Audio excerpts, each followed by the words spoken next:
Hey everybody, welcome back to the podcast. I am your host, Neo Vampiro.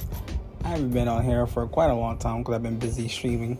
Today's podcast, I want to talk about the two Pro controllers that I got. And this video is not sponsored. This is promoted by me to tell my experience on the Pro controller, PS5 Victrix controller, and the Xbox Asus ROG Rikishi controller that I both got, and the prices are $179 each USD dollars that I got from Best Buy. So I had these for about a couple of weeks now.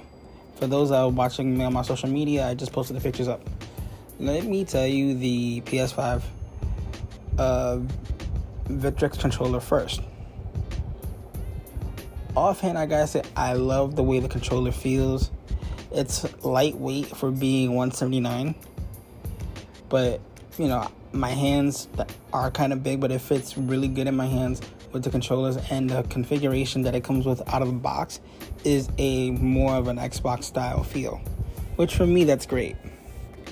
But if you want to make it more of a PlayStation style, you have to use the little screwdriver that it comes with and change out the controller configurations after you take out the screws and move the thumbsticks around to make it more of a PS5 style controller. And if you're into the fighting games, same thing. You can swap out the 6 button configuration for the 4 button and some vice versa by using the same screwdriver configuration if you want that more of a fighting style controller game pack feel. On the back of the controller, you have additional buttons for your remapping and additional reconfiguration. So if you're doing an FPS shooter like Call of Duty or even Fortnite, and you don't want to have your finger on the top trigger, and you feel more comfortable keeping your thumb on the thumbsticks and having your fingers being the back triggers, you could just remap them. Also, the controller can be used with the dongle that it comes with. It comes with a little black dongle to use wirelessly in Bluetooth mode, because it does not work without it strictly off the box unless you plug it in wiredly. And it only works for the PS5 and PS4 and PC. It does not work for the Xbox. In Bluetooth mode, you can get about 6 to 8 hours of battery life once you have the dongle plugged in. And the latency is very, very minimum. Very low latency. But using it in wired mode, it's on point. Does it have adaptive triggers on it? No, it don't.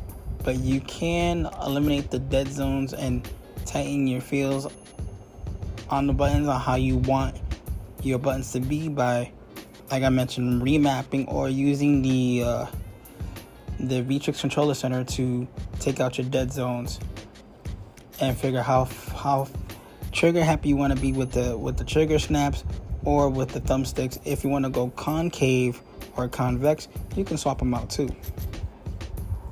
Like I mentioned, my configuration is the Xbox configuration. It feels great. I did swap out the VIX D-pad for a regular D-pad, just for a better feel for me. I've been playing Shadow Mordor for a while with it, and I feel like I have a much more better comfortable feel doing my combinations with the sword than with the regular DualSense controller. That's just me, guys. Everybody has their personal feelings. It comes with the long purple braided wire, which it has a nice feel to it, so it's not flimsy or nothing like that. I've been wanting this controller for a while, and I finally got it. Got it on Best Buy. Got it for $179. Walked out the store with it along with the other controller, which I will talk about in a few minutes. The other thing I like about it also with this controller, it does have a short trigger stop function in the back. So again, if you're doing FPS shooters, you can make the triggers be short tactile, so you don't have to press far. But if you are racing, I do recommend having a longer field for taking out the trigger stops, so that way you can feel like you're really putting pedal to the metal.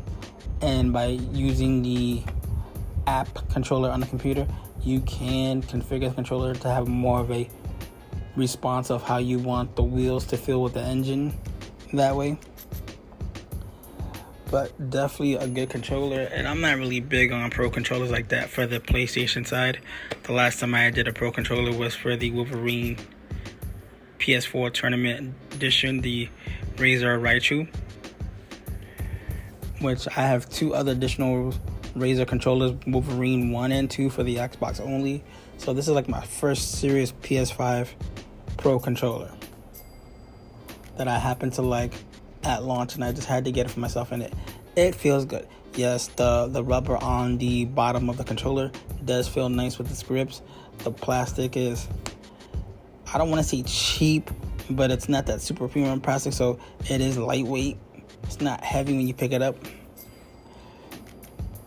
Hopefully that in the next few months I can give you an update on this controller to tell you that it's still going great. But for right now, I'm having the time of my life with this controller. I might end up buying 2 just for the heck of it.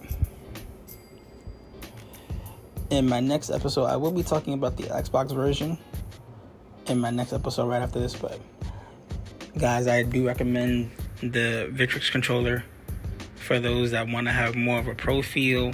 Unless you want to get the DualSense Edge, totally up to you. For those guys that want to have the SCUF or even the Astro C4 controller, which is still viable, go for it. But go with your heart, guys. Go what you feel. As for me, I think I just found my dominant controller. Am I gonna try it with the 6-button configuration pad for like Tekken and Street Fighter? I'll give it a shot. Or I might just keep it the way it is. So I'll let you know. But everything is right in the box. As soon as you get it, you unbox it. It comes with a carrying case. It's purple. It's nice and protected. And everything you need is also in that casing, along with the little screwdriver that it comes with, so you can do your reconfigurations. Everything's for $179 right off the box. Okay, it's just like the Xbox Elite controller series, but you have to pay a little bit more than that with the PS5. You pay a little less, but you still get everything you need. So check back in about a month or so. I will be giving you an update. But for right now, it's a thing to get if you guys can afford it. Or if not, just save for it. Take your time. But if you want, check out Best Buy. They do have a leasing program to where you can pay as you go on a monthly basis. The only thing with this one, monthly or weekly, even though you're doing pay as you go, you get to have the product, but don't skip on the payments because they're gonna want it back. That's how you can get it. So you can buy it straight out, or you could do a leasing plan or get the Best Buy card. So check me out on YouTube on Neo Vampiro Gaming, and I'll talk with you guys on live gameplay to see how the controller is. Right now I'm doing Shadow Mortar and I'm doing Gotham Knights on PS5. Till then, guys, catch you then. Stay safe, stay extreme. For the moment, I'm out of here.